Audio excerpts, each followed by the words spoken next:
नमस्कार साथियों, एक बार पुनः आपका स्वागत है साइकोलॉजी की क्लास में।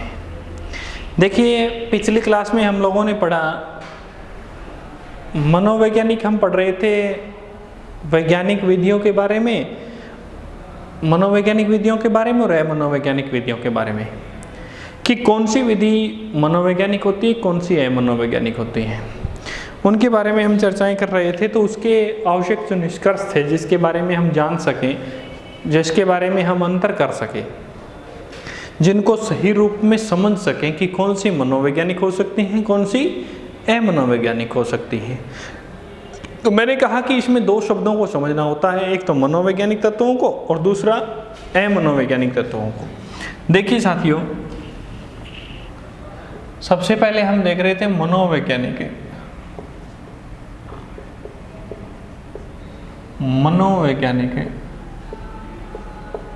दृष्टिकोण। मनोवैज्ञानिक दृष्टिकोण देख रहे थे, तो उसमें कुछ तत्वों के बारे में हम पढ़ रहे थे जिसको हम मूल्यांकन में भी शामिल करते हैं। जब हम इन तत्वों के बारे में पढ़ते हैं, इनके बारे में जानते हैं, तो सही तरीके से अनुमान लगा सकते हैं कि यह विधि हमारे लिए मनोवैज्ञानिक विधि है, ये विधि हमारे लिए अमनोवैज्ञानिक विधियां हैं। तो उसमें देखिए, सबसे पहले हमारे सामने जो आता है वो आता है वस्तुनिष्ठता, जिसके बारे में हमने पिछली वीडियो में पढ़ा। उसके बाद में है विश्वसनीयता,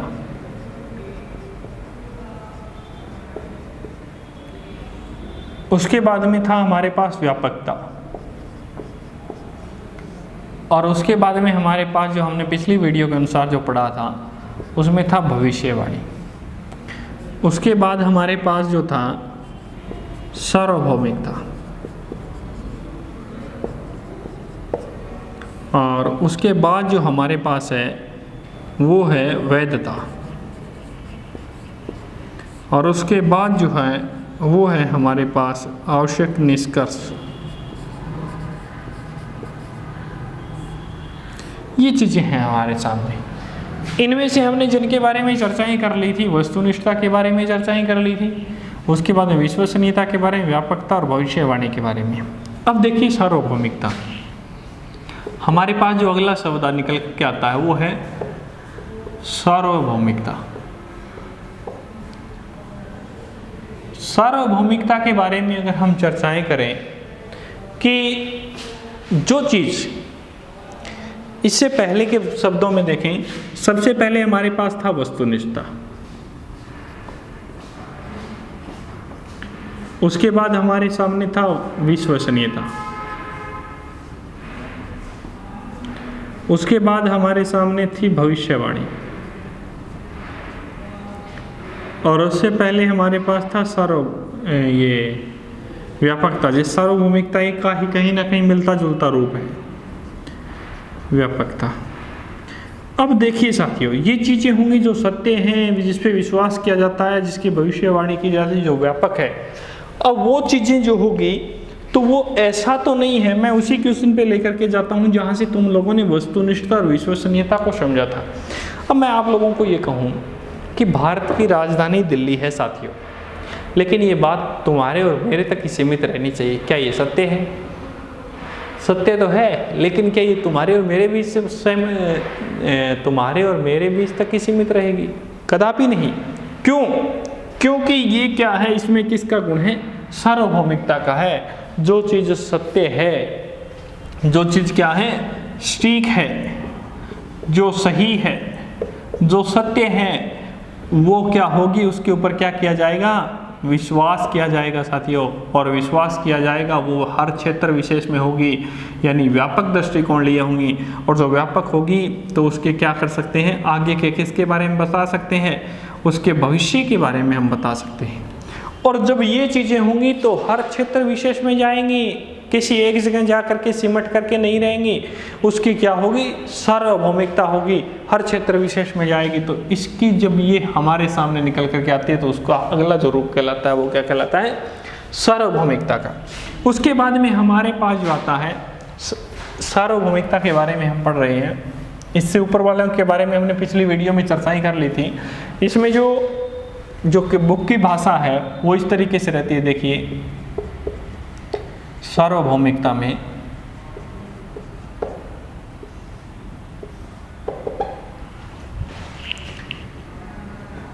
किसी जांच का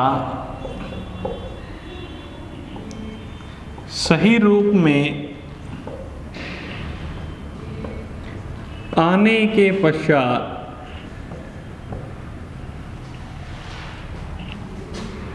संपूर्ण क्षेत्र विशेष में मान्यता का दिया जाना ही सार्वभौमिकता का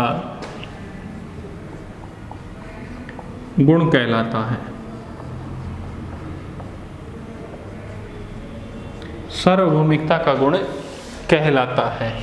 उसके बाद में हमारे सामने अगला जो आता है वो आता है वैधता। अब साथियों, वैधता किसे कहते हैं? वैधता कहते हैं किसी सीमा को। किसे कहते हैं? किसी सीमा को, कि हमारी कोई निर्धारित सीमा होती है। जैसे किसी कक्षा में 5वीं कक्षा की बात करें कि 5वीं कक्षा का कोई बालक है, वो 5वीं कक्षा का बालक 6ठी कक्षा में कब होगा, 6वीं कक्षा में कब होगा?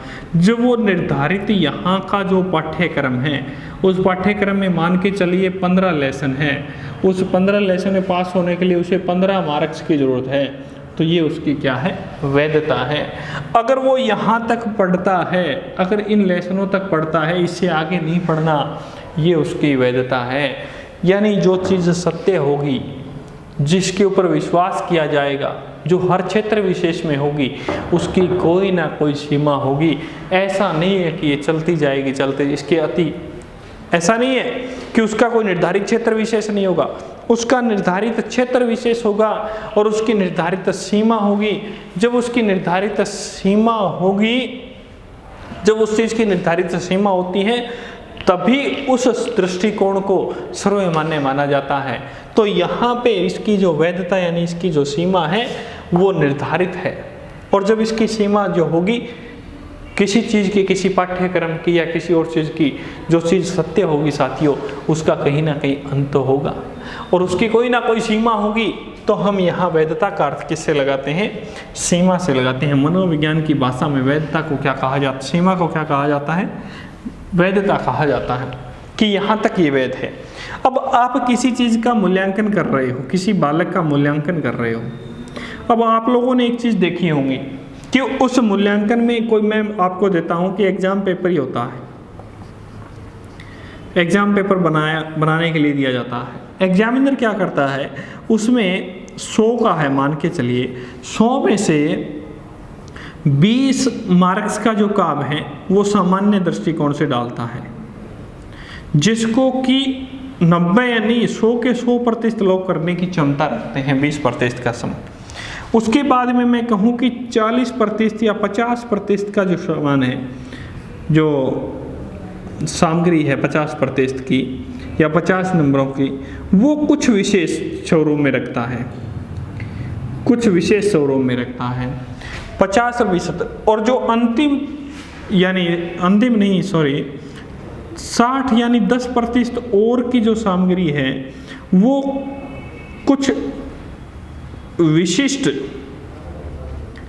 विशिष्ट बालकों के लिए रखी जाती हैं, कुछ विशिष्ट बालकों के लिए रखी जाती है। 50, 20, 70, 10, 80 और कितनी बची हमारे पास? 20% जो सामग्री होती है वो अति विशिष्ट, जिन्हें हम कहते हैं गिफ्टेड चिल्ड्रन, जिसे हम कहते हैं क्रिएटिव चिल्ड्रन, इन लोगों के लिए रखी जाती हैं, जो 20% रखी जाती हैं। तो यहाँ पे जो क्या है कि ये चीज़ों की इनकी सीमा है। ये जो पाठ्यक्रम बनाया जाता है, चाहे वो पेपर बनाया जाता है, उसका जो मूल्यांकन किया जाता है, तो उसकी एक निर्धारित सीमा भी रखी जाती है कि इस सीमा विशेष तक इसको जांचा जा सकता है, इस क्षेत्र विशेष तक इसको रखा जा सकता है। तो ये उसकी सीमा होती है। तो मैं अब यहाँ इसको बुक की भाषा में लिखूं तो देखिए कि किसी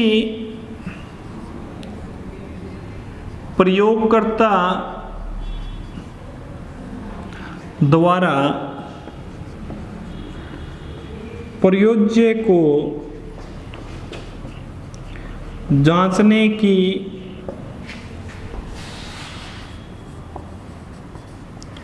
निर्धारित समय सीमा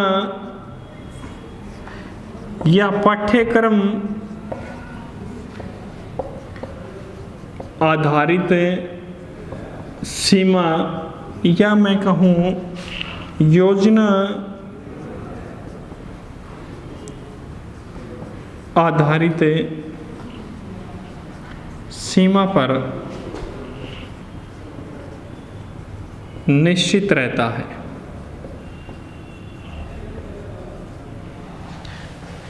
ये है वैधता का स्वरूप। उसके बाद में हमारे पास जो अंतिम निकल करके आता है वो आता है निष्कर्ष। अंतिम जो स्वरूप है उसे हम क्या कहते हैं? निष्कर्ष कहते हैं। कि जब हमने कोई चीज़ निकाली, जैसे देखिए विज्ञान के अंदर हमने जो प्रयोग किए तो उसमें वस्तुनिष्ठता थी, विश्वसनीयता थी, व्यापकता थी, सार्वभौमिकता थी, भविष्यवाणी थी। और जब हमारे पास भविष्यवाणी भी है तो आप अनुमान लगा सकते हो कि हम आगे का बता सकते हैं। भविष्यवाणी में देखिए साथियों कि कुछ मौसम वैज्ञानिक होते हैं। विज्ञान का जब उदय हुआ था तो वैज्ञानिक जो आए थे और वैज्ञानिकों ने कहा कि जब मौसम वैज्ञानिक के बारे में हम बात करें तो वो कह देते हैं कि आगे से आने वाले 3 दिन के बाद में भयंकर बारिश होगी या भयंकर आंधी तूफान आएगा, बरसात आएगी, ओलावृष्टि होगी। ये चीज़ें पहले बता देते हैं। वो किसके कारण है? विज्ञान के कारण ही तो बता देते हैं। और विज्ञान के कारण जब ये चीज़ें सत्य सही साबित हो रही हैं तो हम आवश्यक निष्कर्ष भी तो निकल रहे हैं। और आवश्यक निष्कर्ष निकल रहे हैं इसी कारण से तो क्या की जा रही है? भविष्यवाणी की जा रही है कि कल ऐसे होगा। पहले ऐसा नहीं था जब विज्ञान का उदय नहीं हुआ था। तो जब आवश्यक निष्कर्ष निकाले जाते हैं साथियों, आवश्यक निष्कर्ष उसी चीज़ के निकलते हैं जो सत्य होती है, जो कहीं ना कहीं किसी पे आधारित होती है और जब उसकी कोई निश्चित सीमा होती है। अब मान के चलिए हमने वैधता को पढ़ा है, वैधता को हमने दूसरा नाम जो दिया है वो सीमा का दिया। अब जिसकी कोई निर्धारित सीमा ही नहीं है, जिसका कोई सही अंकन ही नहीं किया जा सकता, जिसको हम किसी एक आंकड़ों के द्वारा व्यक्त नहीं कर सकते, तो हम उसका निष्कर्ष कैसे निकाल सकते हैं? तो हम उसका आवश्यक निष्कर्ष नहीं निकाल सकते। आवश्यक निष्कर्ष तभी निकलते हैं जब हमारे सामने उस विषय वस्तु, उस दृष्टिकोण पर आधारित कोई ना कोई सही तथ्य निकल करके आए। जब प्रदत्त आंकड़े निकल करके आते हैं तब हम उसका निष्कर्ष निकालते हैं कि ये चीज़ सही थी, ये चीज़ गलत थी। जब हमारे सामने देखिए, आप कोई भी प्रयोगकर्ता होता है, प्रयोग करता है, तो मैंने कहा कि विज्ञान का जब उदय हुआ तो 3 तत्व होते, प्रयोग, प्रयोगकर्ता और प्रयोज्य। प्रयोगकर्ता प्रयोज्य पे जो प्रयोग करता है तो उस प्रयोग में बहुत से ऐसे जो मुख्य जो चीज़ें हैं वो ली जाती हैं। उसके बाद जो निर्धारित नहीं की जाती वो चीज़ें नहीं ली जाती और एक निश्चित सीमा तक लिया जाता है। अब यहाँ आवश्यक निष्कर्ष तब निकलता है, यानी मैं उसी अभी यहाँ वैधता पे बात करूँ कि एक बालक है 5वीं कक्षा का, उसको पाठ्यक्रम दिया गया है और पाठ्यक्रम क्या है? निर्धारित है। निर्धारित पाठ्यक्रम दिया गया है साथियों। अब निर्धारित पाठ्यक्रम को अब हम जांचेंगे तो बच्चा पास हुआ है कि फेल हुआ है, वो उसका आवश्यक निष्कर्ष है कि नहीं, वो उसका आवश्यक निष्कर्ष निकाला जाता है। तो ये हमारे दृष्टिकोण जो थे, मनोवैज्ञानिक दृष्टिकोण थे, इन्हीं के आधार पे हम बता सकते हैं अगर कोई विधि, कोई भी विधि, शिक्षण विधि इनके ऊपर अगर अटल है, इनके ऊपर अपना प्रभाव डालती हैं तो वो विधि क्या है? मनोवैज्ञानिक है। अब मैं यहाँ एक लाइन और लिख देता हूँ इनके अलावा। देखिए,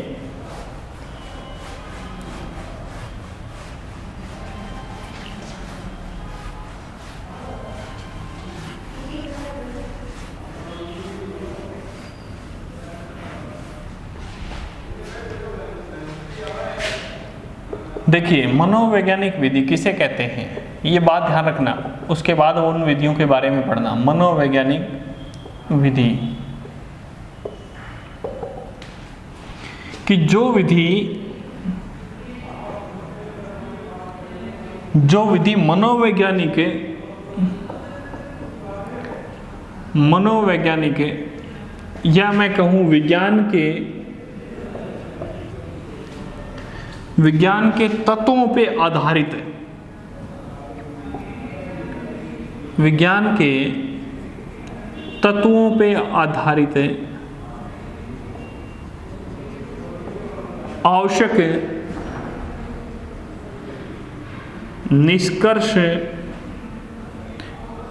निष्कर्ष देती हो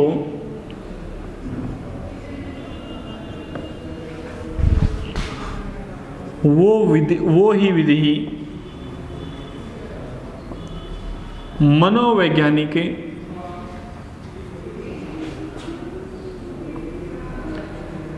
विधि कहलाती है। वही विधि क्या कहलाती है? मनोवैज्ञानिक विधि कहलाती है।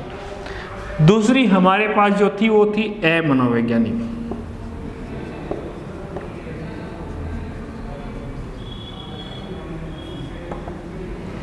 जो विधि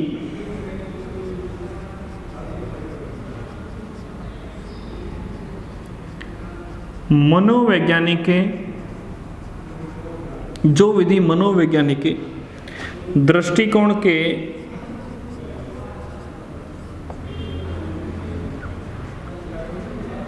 आधारभूत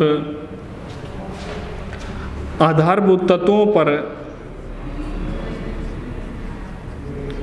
खरी नहीं उतरती, यानी उपयुक्त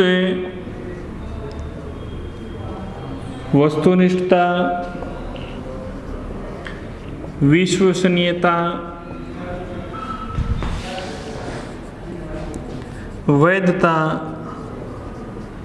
व्यापकता आदि के गुणों को शामिल नहीं किया जाता, वह विधि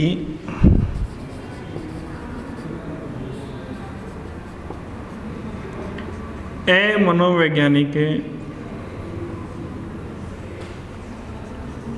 विधि कहलाती है। अमनोवैज्ञानिक विधि कहलाती है कि जो विधि मनोविज्ञान के जो तत्व हैं, मनोवैज्ञानिक जो तत्व हैं, विज्ञान का उदय हुआ था, विज्ञान के उदय के पश्चात वैज्ञानिक तत्व निकल करके आए थे, और जो वैज्ञानिक तत्वों पे आधारित है, उन तत्वों पे खरी उतरती है, वो विधि तो है साथियों मनोवैज्ञानिक, और जो विधि नहीं उतरती वो है अमनोवैज्ञानिक। अब हम आगे चलते हैं विधियों की ओर।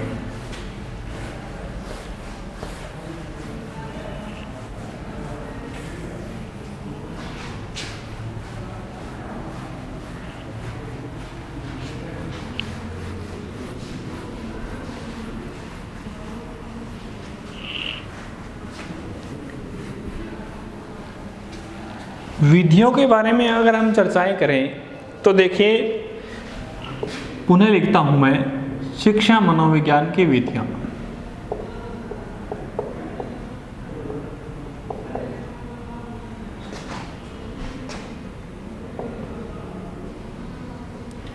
अब इन विधियों के बारे में हमने चर्चाएं की थी। अब यहाँ पे हमने दो चीजें निकल करके लेके आए थे। एक तो आत्मनिष्ठ विधियां,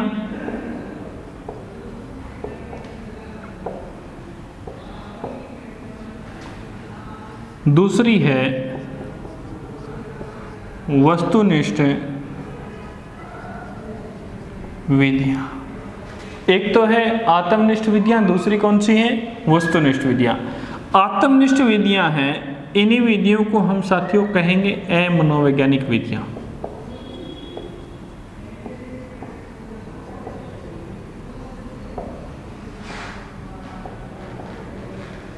और ये जो वस्तुनिष्ठ हैं इन्हें हम कहेंगे मनोवैज्ञानिक विधियां।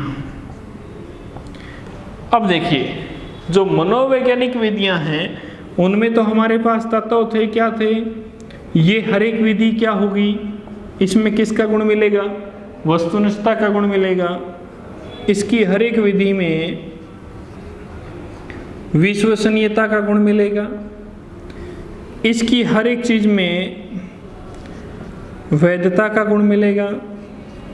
जब ये वस्तुनिष्ठ होगी, विश्वसनीय होगी, वैध होगी, तो इसमें व्यापकता का गुण भी है।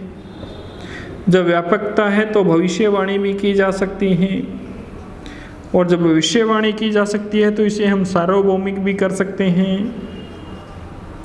जब ये सार्वभौमिक होगी तो इसका हम निष्कर्ष भी निकाल सकते हैं। ये चीजें होंगी। अब जब ये चीजें जिस जिसमें होती हैं वो विधि क्या कहलाती हैं? वस्तुनिष्ठ कहलाती हैं। और जिसमें नहीं होती वो क्या कहलाती हैं? आत्मनिष्ठ कहलाती हैं। आत्मनिष्ठ में हमने 2 विधियों को पढ़ना है। 2 विधियों को पढ़ने के बाद ही हम समझ जाएंगे। इस विधि में पहली है गाथा वर्णन विधि,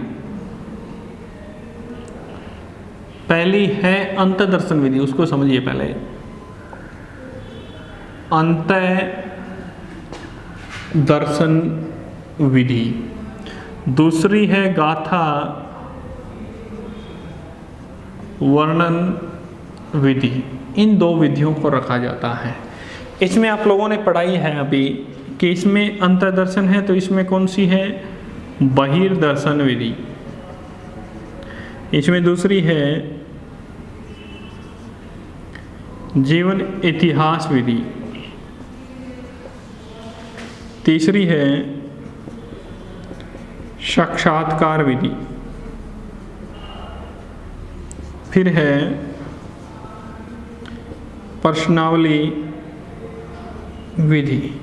कुछ एक विधियां इसमें व्यक्तित्व मापन की विधियों को भी शामिल किया जाता है। व्यक्तित्व मापन की जो विधियां, व्यक्तित्व मापन की प्रक्षेपी विधियां जो हैं, मैं यहाँ लिख देता हूँ। ये सबसे इम्पोर्टेंट बात है कि व्यक्तित्व मापन की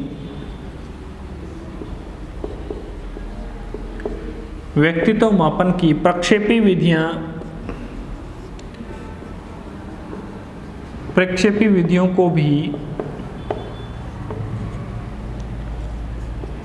वस्तुनिष्ठ विधियों में शामिल किया जाता है।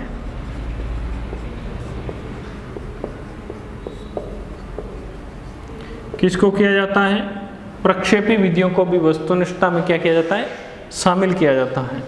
अब हमारे पास जो पहली विधि आती है साथियों, ये देखिए, इस चीज़ को ध्यान से समझिए कि ये जो स्वरूप है शिक्षा मनोविज्ञान की विधियों को 2 रूपों में रखा। पहली आत्मनिष्ठ विधियां और दूसरी कौन सी है? वस्तुनिष्ठ विधियां। आत्मनिष्ठ विधियों में पहली है अमनोवैज्ञानिक विधियां। अमनोवैज्ञानिक विधियों को, इनको ये अमनोवैज्ञानिक कहते हैं। अमनोवैज्ञानिक इसलिए कहते हैं कि ये जो विज्ञान के जो तत्व हैं, अब इसमें क्या होता है कि विज्ञान का स्वरूप नहीं होता साथियों। इसमें कोई विज्ञान का स्वरूप नहीं होता, और जब विज्ञान का स्वरूप नहीं होता तो इसमें प्रयोग नहीं होते, और प्रयोग नहीं होते तो इसमें प्रयोज्य नहीं होता, और प्रयोज्य नहीं होता तो प्रयोगकर्ता भी नहीं होता। जब साथियों प्रयोगकर्ता, प्रयोज्य और प्रयोग तीनों ही चीजें नहीं है तो हमारे पास कोई आवश्यक निष्कर्ष नहीं निकलता। और निष्कर्ष किसका हिस्सा है? वस्तुनिष्ठता का है।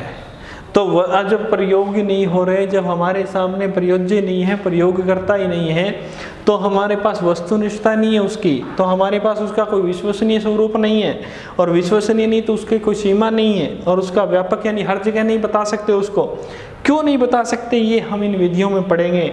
तो ये जो विधियां हैं, इसी कारण से साथियों मैंने बहुत गहराई से आप लोगों को बताया है, इसी कारण से इन विधियों को अमनोवैज्ञानिक विधियां माना जाता है। विज्ञान के तत्वों पे खरी नहीं उतरती, कहने का तात्पर्य।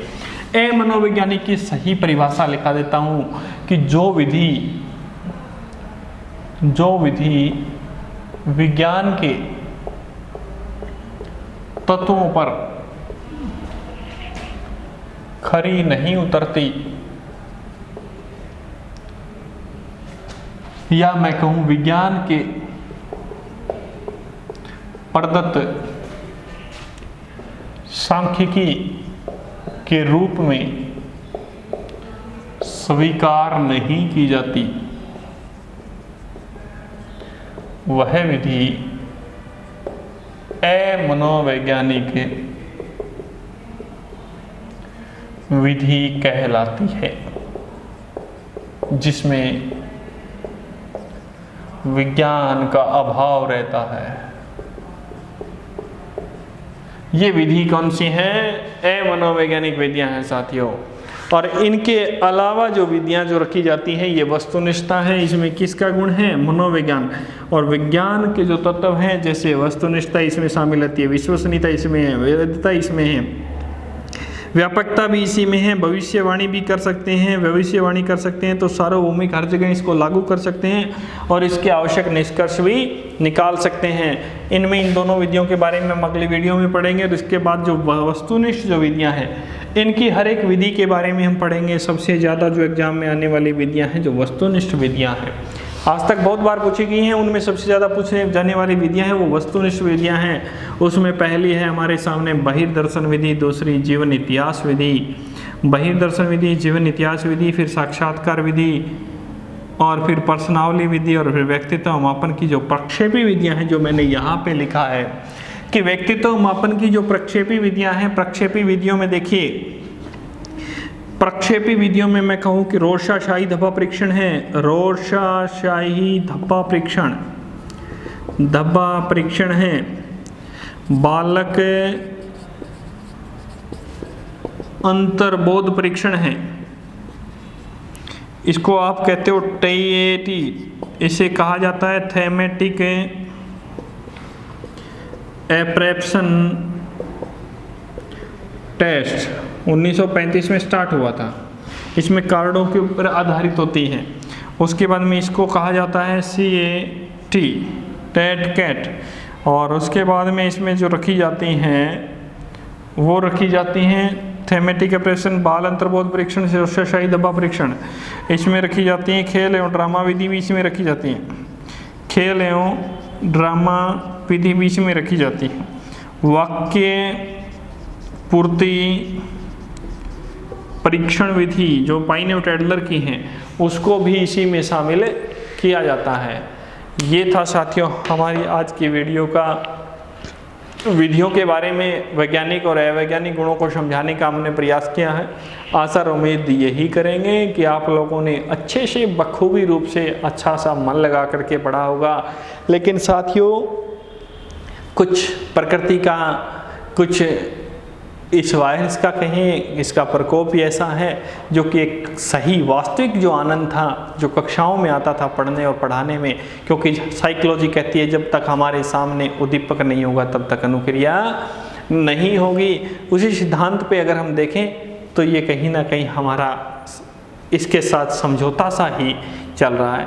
मिलते हैं अगले वीडियो में, धन्यवाद।